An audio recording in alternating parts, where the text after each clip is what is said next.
so we're here in Fighting Arts Academy, Springfield, Mass. With Jeremy. I'm not even going to do you the disservice by trying to pronounce your last name. Libiszewski. There you go. Thank you for inviting us to your beautiful location. This is phenomenal. Thank you, I appreciate that. Martial insight and advice. I've been looking forward to this interview for a long time. And if we can start with you just giving the public a little insight into who you are, what began your martial journey, what motivated you to start? Okay. So I've been doing martial arts since I was basically born. My grandfather was a professional boxer, competed in judo too, in the military. So it's always just been in my bloodline, I guess, you know. So that's how we basically started basic boxing, basic judo. After I started doing that, then I started branching out to different martial arts after that. What exactly did you start training in? What was your main art, and where did you go from there? So as a kid, I just did boxing with my grandfather. You know, just more like little kid stuff. Some basic judo stuff, more like Japanese jiu-jitsu kind of stuff. Mm-hmm. Then I did Ishinryu when I was 9, and I trained for that for about a year and a half, and my instructor left. And then I went from there. I trained the Whitleys. That was like my first real experience. That was like 10 and a half. That was like this phenomenal experience. But unfortunately, their gym closed down. Then I started training with Walt and Isaac and the Sento method. And then we were doing, at that point in time, Kempo Karate, Japanese Jiu-Jitsu, a little bit of Filipino martial arts. And then we started doing ninjutsu stuff too, some Robert Bossi-based stuff. Then after we did that, I started training Thai boxing more. I really got into Thai boxing pretty deeply. After Thai boxing, I started getting into Brazilian Jiu-Jitsu. And then after I started doing Brazilian Jiu-Jitsu, I started doing a little more catch wrestling. Then I really studied wrestling a lot. I just brought in all college wrestlers. I wrestled with them all the time. And then I opened up my first school when I was 18. And I kind of started branching off. And I was like, you know what? I'm going to start getting this going a little bit. I was mainly open to school so I could fight. And I was just kind of having students come in and teach as I was learning how to fight. And at that point in time, there wasn't a lot of like jiu-jitsu schools or MMA schools or even Thai boxing schools. So I learned mostly how to fight by fighting. I just compete. I compete in judo matches, jiu-jitsu matches, pancration matches I've done, shoot boxing matches, gi jiu-jitsu, no gi. I had no clue how to do gi jiu-jitsu, but I just do gi jiu-jitsu and just do the best I could. And trial by fire. And I would basically ask fighters or people who were competing, hey, how'd you do that move? And if you said how'd you do that move, they would never show you. They'd be like, I've never seen anybody do that move like that. How do you do it? And they're like, oh, let me show you the reason it works. I do it this way. Yeah, that's kind of how I learned about that. Yeah. So did you train mostly around here, or you traveled a lot to train many different? I did a little bit of everything. I did some traveling, a lot of seminars. Probably the ones that really influenced me the most was from kickboxer and Thai boxer. You know, Maurice Smith is probably my guy. It wasn't actually what he showed. It was more the mental part of it. You know, I remember sparring with him. He's like, "Who wants to spar?" And I was like, "I do." I was like 16 years old, 17 years old, and he's like, "Oh." And I remember going out there. And I was athletic and strong, and I went there. I was throwing shots as hard as I could at him. He's just moving and saying, "Why are you so angry?" He's touching me. He just cut an angle, touch me. He dropped me and cut back out, cut another angle, and he was like. Yeah. So I thought my answer would be, he's beating me up. I got to go harder and faster. And I just kept on going harder and faster. He was just little angles, jab, little angle, hit me, pull me by, hit another angle, hit me a little bit, pull out. And I was amazed by it. He actually took the time on this big seminar, and he took me to the side and gave me like a couple-hour private lesson, just 2 days in a row. Wow. And basically showed me what real fighting was. It's not just throwing a hard jab or a cross, but just the little angles and details of how to manipulate someone's body. It was really interesting. Wow, it's impressive. Yeah. It's impressive. How do you stay motivated to continue your training? I love it. Just the thirst of knowledge. You know, I study every day for an hour. Every single day I study. I used to do a topic of the month. Mm-hmm. So like this month's topic is wrestling, but more on wrestling. We're doing more counter wrestling. A lot of like freestyle counters when people shoot on you. So a lot of hitting switches or cutting the corner and going to crotch lists and stuff off that. So every month I try to do a topic and kind of break it down to one particular area and just kind of research it, drill it, and kind of turn my hours. Okay. How has your martial journey affected and or enhanced your life? It's everything to me. They made me who I am. So some people don't know this, but I came from a background of the house life was a little rough, you know what I mean? And then, I had a pretty bad learning disability where, reading and writing was it was super difficult for me. Shipped me to schools all around. Like I didn't go to schools where I was supposed to go. I'd go to schools and, they're in the basement with, one kid's, has serious issues and one kid's got anger issues and I had problems learning to read and write. And I think martial arts gave me the opportunity to feel special.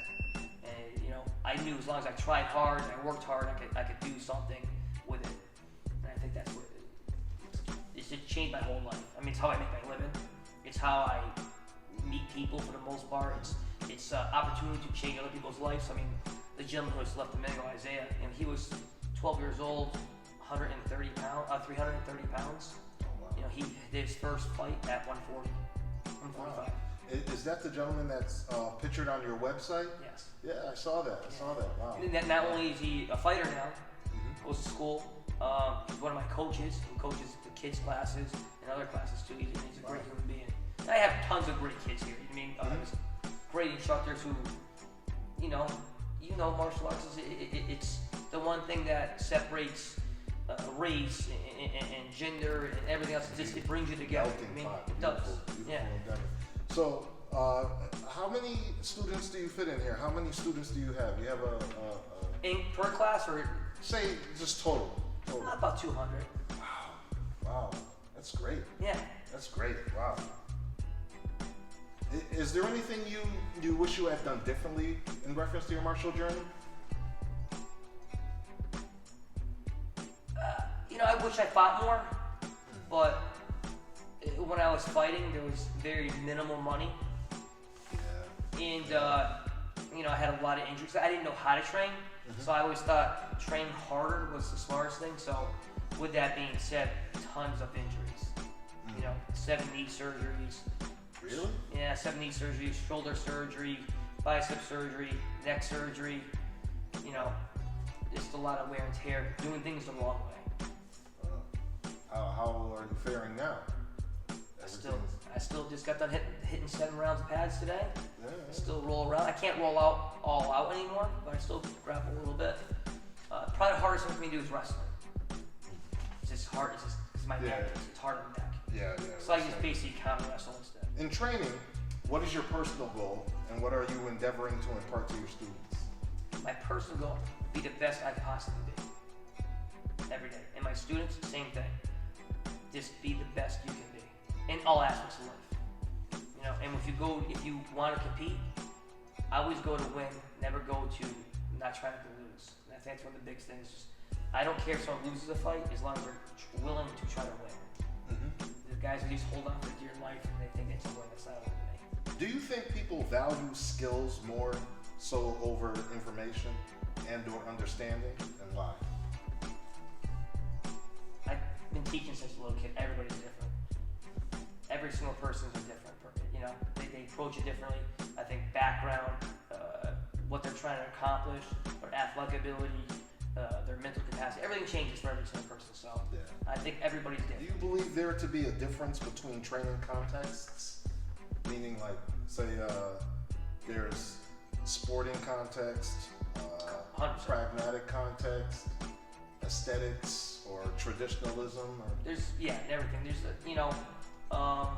you take jiu-jitsu for example. You take jiu-jitsu in 95 to 2000. You could take any of those jiu-jitsu guys. You could put them in an MMA match, and I'm not saying they'd win, but they know what to do. You fast forward to nowadays, it's sport jiu-jitsu. And, they don't practice in the gym how to block shots anymore from the bottom. They don't practice how to just hold someone down as much. They don't practice. There's rolling to a leg lock without even worried about someone punching in the face. So, I'm not saying it's better or worse, but your martial arts should still be able to protect your life at the end of the day.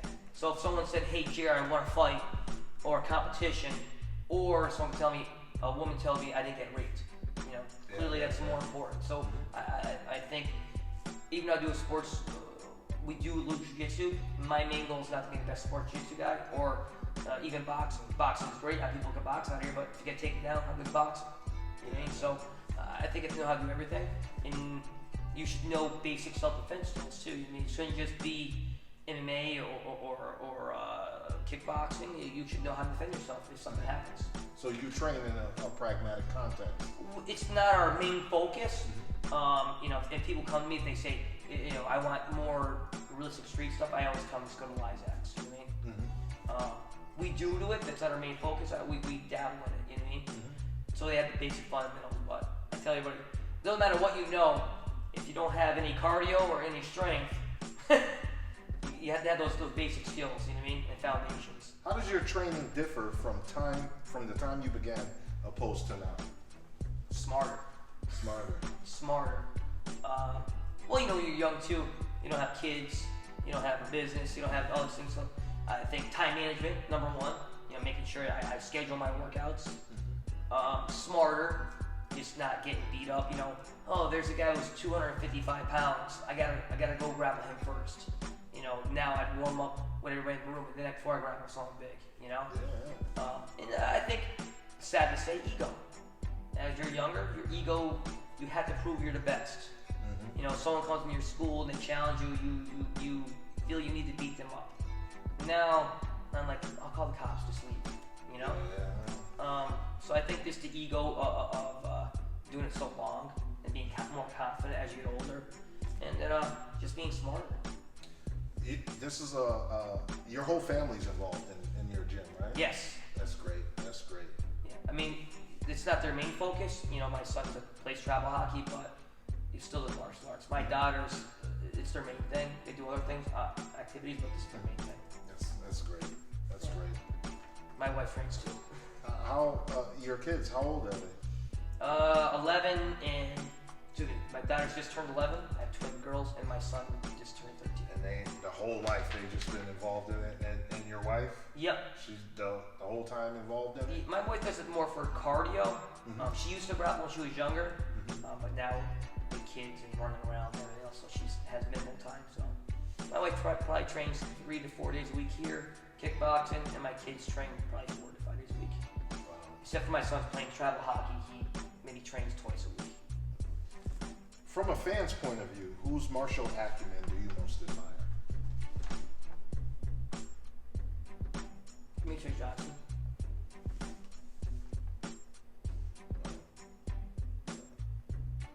He hasn't been active lately, has he? He lives in Washington, so they have complete lockdown. He just fought Lou, he lost, but. What is he in Bellator now? No, he fights in 1FC. Oh, 1FC. So they're out of Singapore. So they're mostly do a lot like Asia, Russia, a lot of those guys. What is it that attracts you to Demetrius Johnson? He's a martial artist. He can punch, kick, wrestle, do jiu-jitsu, strong, athletic, but more importantly, his transition is better than everybody else's. So you don't know if he's going left or right. His switching his stances, you can't even tell. His striking 2 shots are the best. His counter wrestling, his going from ground and pound to submissions are probably one of the best. Just the way he chains things together. And I just have to think of what differs about high-level martial artists, mixed martial artists, is how they chain from art to art. Like from boxing to kickboxing, from kickboxing to clinch work, to takedowns, to defensive takedowns. To me, it's like the old, like my gung fu can beat your gung fu. You know what I mean? To me, that's what really inspires me a little bit. Like So, oh, you're good at this. Well, I'm good at these things, and I'm gonna chain these two things together to overcome these maybe one thing you're good at. You know, that's what I love the most about it. But I like all the fighters. I mean, I just like him, TJ Dillashaw. I like. I really like John Jones. I don't really like the guys outside the ring, but as far as a fighter, yeah, John Jones is he's a unique talent. What do you think about him and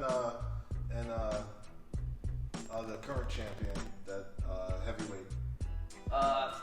Francis Ngannou. Yeah, what do you think about that? He's a huge human being.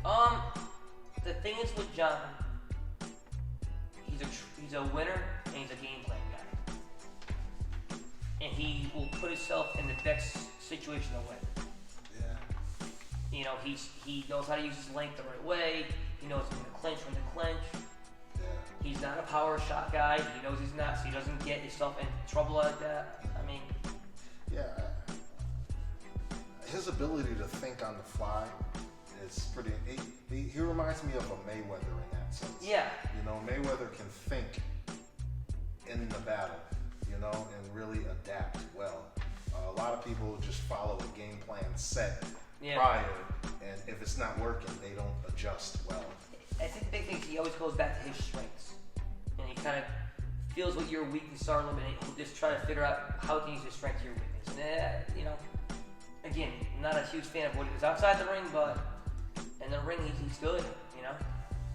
So, some viewer questions came in, and they were asking what you feel is the greatest foundation for a mixed martial artist getting into the game. Would it be karate? Would it be wrestling? What would be a good foundation, or the best foundation? A martial arts fan. You know, a guy. Number one, a coach who cares.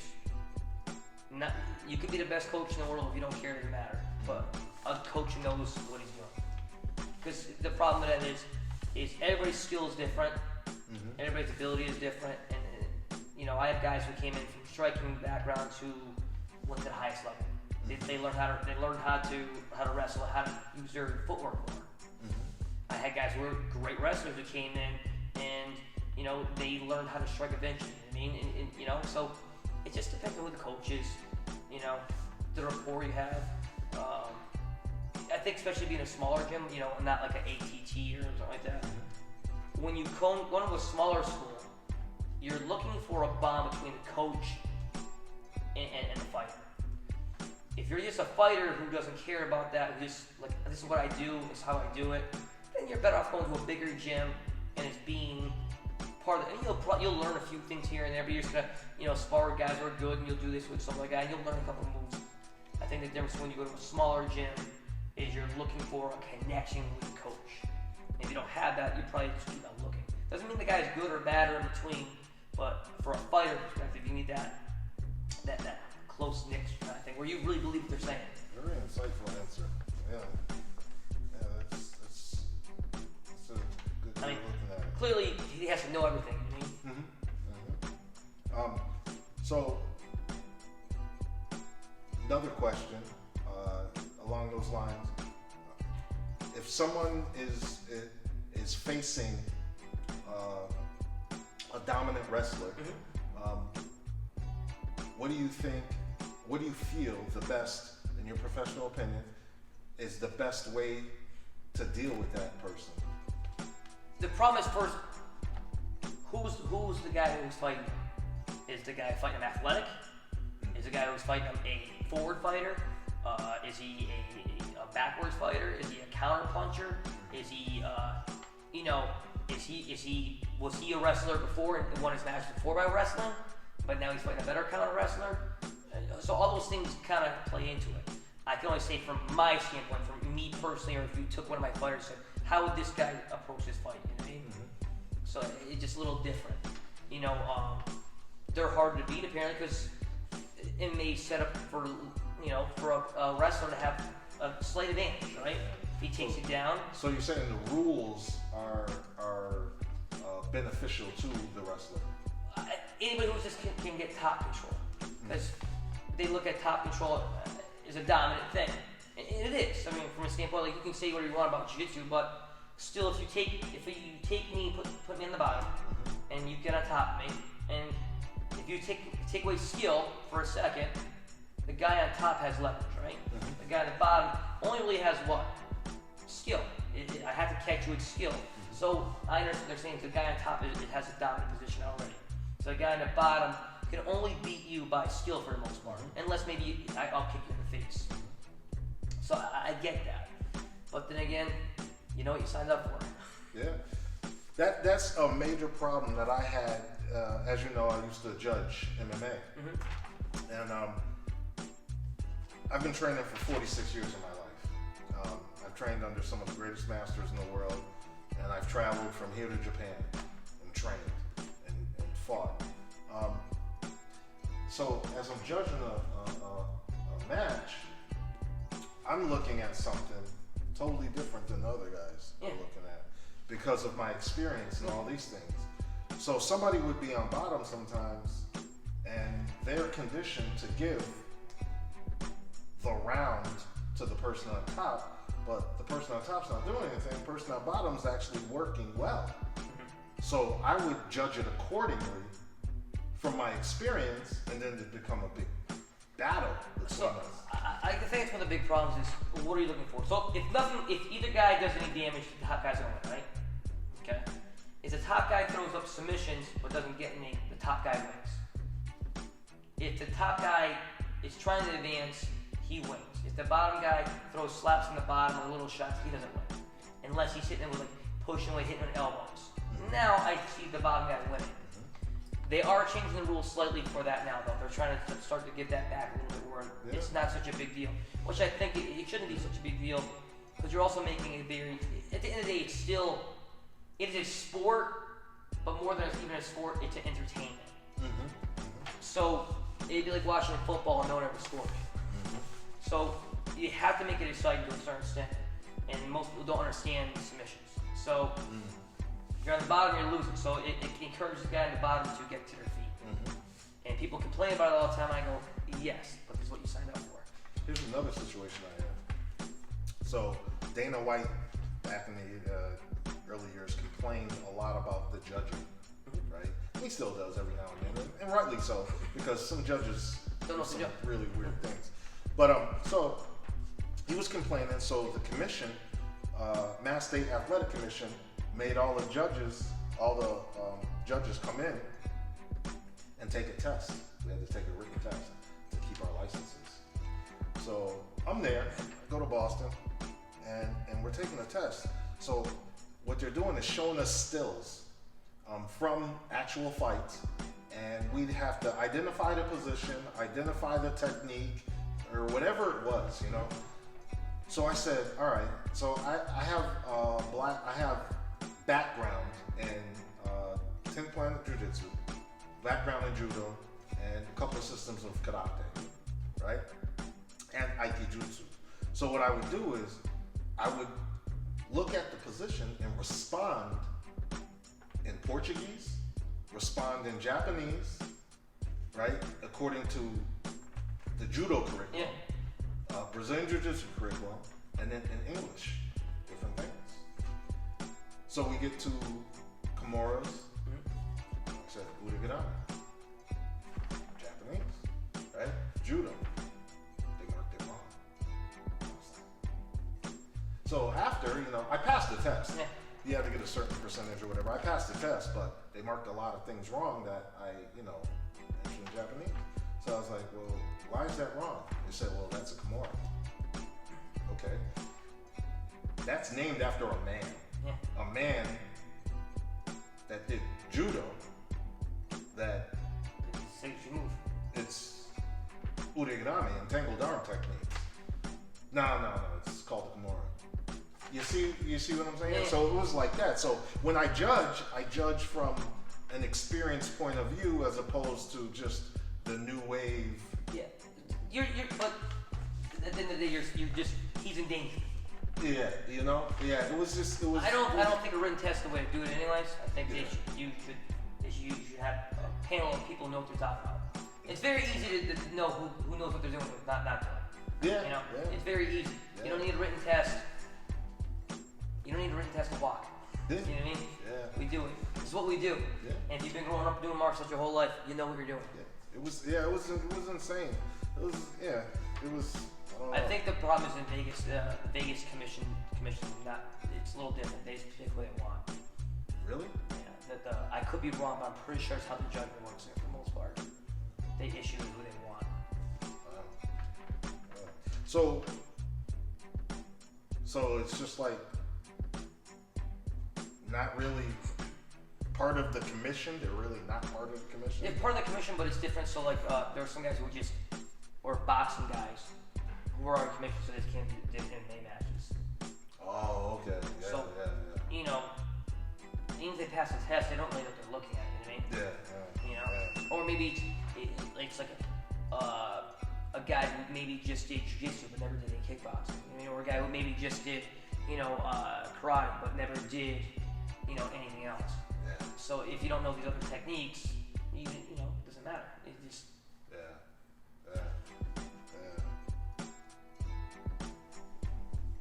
What do you find more important?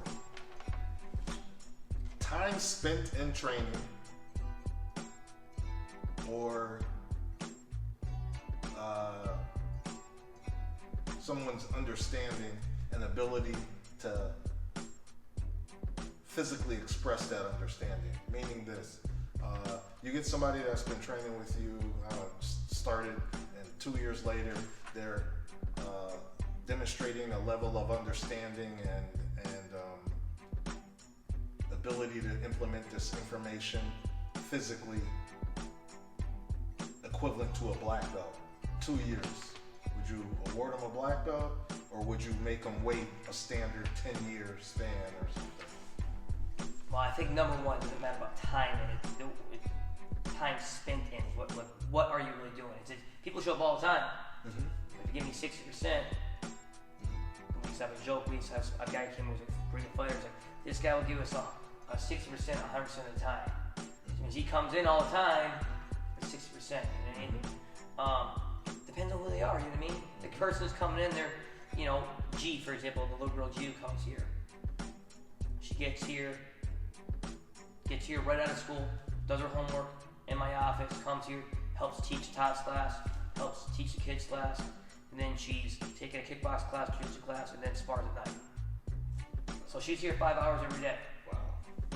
There's a reason why she's number one in the country. You know what I mean? Mm-hmm. So do you make something like that wait 15 years? You know what I mean? Or in jiu-jitsu terms, she can't get a black belt until she's 18. Mm-hmm. I do like that. She should be at least 18, I believe. Mm-hmm. But after she turns 18, does she have to wait, even another couple of years like in jiu-jitsu rules? I don't know if I believe that.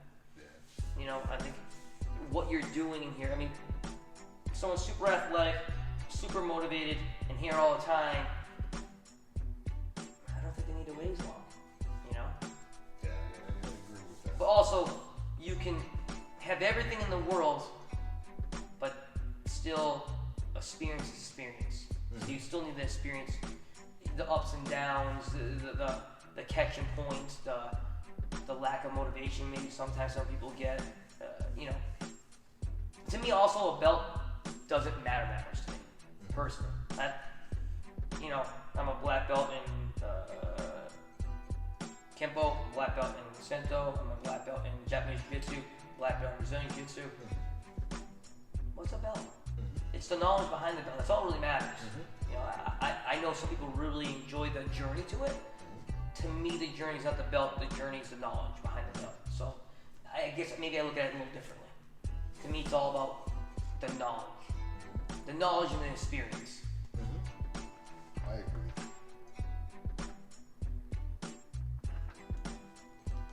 In your opinion, this term high level is thrown around a lot.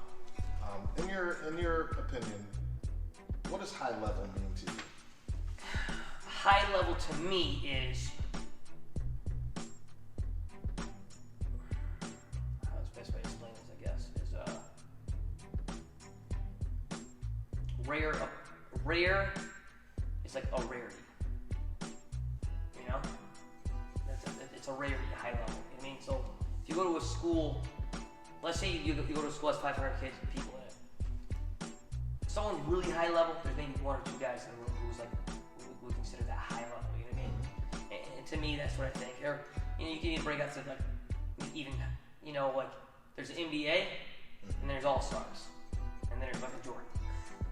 You know what I mean? So, I think that's the difference, you know what I mean? So there's different, that comes in different little packages. I mean, could be a coach who's good, and there's good coaches, and then there's the elite coaches, and then there's, you know, that one or two guys at his highest level, which is a little different in fighting because, you know, like they say in boxing, you're waiting for the next world champion to walk in. You know, the theory of you can make everybody the best in the world is not true. Yeah. You know, you have to have some tangibles.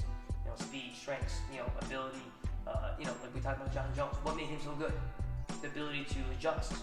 Some people are great when they're doing things that they can't adjust. He has some. He comes from stock. His two brothers are, you know, professional football players.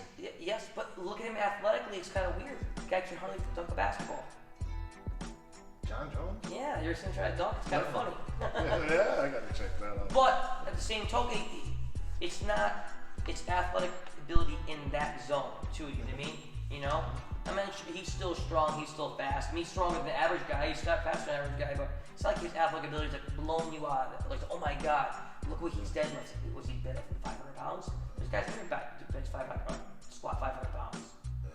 He can, you know, he's jumping what 60 inches maybe or 40 inches maybe. That's not unheard of. It's like it's like a good high school athlete, you know. Yeah. It's the little other things he has. He has some other intangibles. You know what I mean? Yeah. You know. You know, this fight between Ben Askren and Jake Paul destroyed that term high level. I guess high level are different. I agreed, but it's because of what Dana said in the interview. I believe he was being interviewed by Tyson. No, was it Tyson? Yeah, I think it was Tyson. Hot boxing with Mike Tyson when he said when he bet $2 million, he said he'll put $2 million on Ben. Yeah. He said Ben is high level, you know. This kid is a YouTuber and this and that. I think what he meant high level, maybe I got to be wrong. I mean, high level as far as he's been in these situations already. So I think the problem is people might have the skill level, but they haven't been there, and the mental pressure of it. It's different, you know. Like I had a couple guys do smoker matches the other day. Two of the guys are really good for the amount of time they've been training. Actually, phenomenal for the amount of time they've been training. But they've never been in a real fight. In a cage with all people around you, and the pressure is different. And one guy, I purposely put him up against a bad matchup, so he'd probably have a really hard time. And they went and fought, and he lost. It's a smoker match, but that's okay. You're supposed to me, smoker match is about learning. And afterwards, it's like, it was just weird. He's like, on a street fight, I didn't get tired. Like, yeah, you're probably beating a scrub. Like, you're in a real ring now with someone who also trained. And the guys came flying at you. He didn't have good punches. He actually got kind of wild. So he was wild, and he was strong. And he kept pinning his cage and ripping your legs out. I said, so you're the better striker, you had better striking, you had better jiu-jitsu, and your wrestling's actually probably even better too. You guy probably had 30 pounds on him. So, but you lost because you were inexperienced. You backed up 2 times, you didn't cut your angle. I said, that's the stuff you learn with experience and doing things, you know what I mean? And being in that situation. So I think that's what they were meaning by that. You know what I mean? He's been in that situation.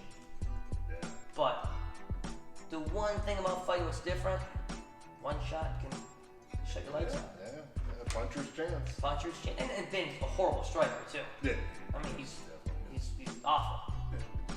It's awful. It's awful to watch. You know what I mean? Well, this is the part of the interview where we incorporate the title of it. And the title of the show is, again, Martial Insight and Advice. So, what insight and or advice would you give to someone wanting to begin his or her martial education and or competition career? Find a gym or a coach that you feel comfortable with, and you feel like a bond. You can use feeling. You have like this vibe between each other. That's probably the most important thing. If you find a coach that cares, it's probably the most important. And then he of course has to be skilled. But I always take a coach that cares over a guy who's just really good but doesn't care. He'll spend extra time with you, he'll work with you, and you can tell when they're teaching. Some guys, they're on their phone, they're in the room, they're like, oh, that's good, they walk away. To me, it's all about finding the right gym for you. And you can. I've had fighters come here who left here and went to other gyms. I had fighters leave other gyms, come here. And I think sometimes coaches take it personal, but sometimes it's just not the right spot for you. Yeah. I want to thank you for, again, allowing us into your space, a beautiful space. Thank you, I really appreciate that. Also, I just want to tell you that I respect you immensely, not only for what you do within the community, within your gym as well, but just your personal life. You're a great family man. You're a very good role model for me and other people. Even though I'm older than you, just watching you, I'm highly impressed. And when I was judging, I judged a couple of your people in fights, and just sitting there listening to your cage side manner was impressive. Oh, I really appreciate that. Listening to you speak instruction to them. Notice how I didn't say scream instruction. Yeah. You're just so mellow and calm, and it helps calm them, and just everything. I would sit there and I'd hear both sides, and I was always impressed with you, which made me want to do this interview. The purpose of Martial Insight and Advice video series is an opportunity for me to